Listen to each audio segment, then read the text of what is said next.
Crions à Dieu, demandons-lui avec ferveur de réveiller son Église et d'enseigner à tous que l'obéissance est indispensable pour éprouver sans réserve la présence de l'Esprit, et que c'est là aussi ce que peut réclamer avec assurance l'obéissance de l'amour. Que chacun de nous dise au Seigneur qu'il l'aime et qu'il veut observer ses commandements. Disons-le lui, quelle que soit notre faiblesse et notre indignité, lui exprimant ainsi le désir de notre âme, et il l'accueillera. Croyons que l'Esprit demeure déjà en nous, depuis le moment où, avec obéissance et foi, nous nous sommes donnés à Jésus. Croyons aussi que nous pouvons être remplis du Saint-Esprit, chargés de nous révéler la présence de Christ en nous. Et n'ayons pas de repos jusqu'à ce qu'avec respect, amour et tremblement, nous obtenions l'assurance bénie d'être le temple du Dieu vivant, parce que l'Esprit de Dieu habite en nous. 2 Corinthiens 6, 16, 1 Corinthiens 3, 16. Seigneur Jésus, de tout mon cœur, je reçois ce que tu m'enseignes là, et je te prie de graver profondément dans mon cœur que l'obéissance de l'amour m'assure l'accueil de ton amour et la puissance de l'Esprit. Je te remercie de ce que ta parole nous dit de l'amour et de l'obéissance de tes disciples.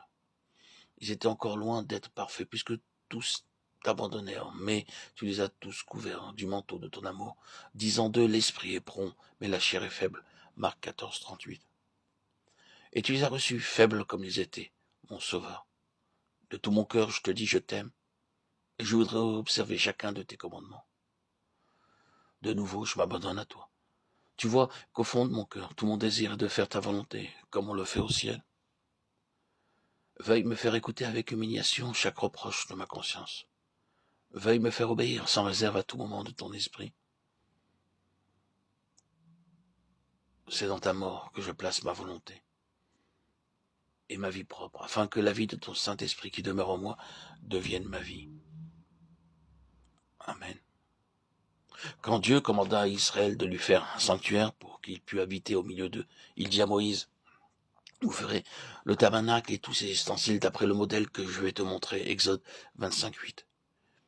Et dans les derniers chapitres de l'Exode, il est répété 18 fois que tout avait été fait, comme l'Éternel l'avait commandé.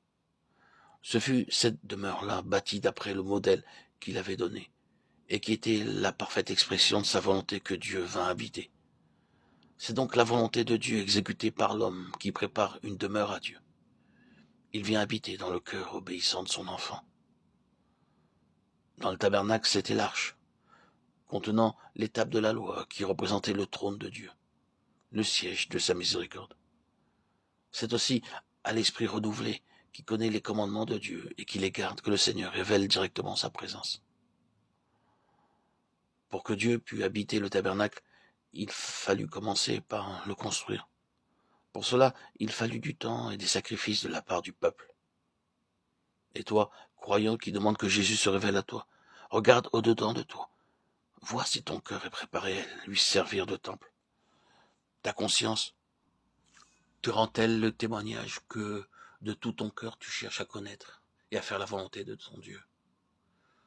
Ce n'est que lorsque la volonté de Dieu devient notre seule règle de conduite et que le Saint-Esprit grave dans notre cœur les commandements de Dieu, que la gloire du Seigneur peut remplir son temple.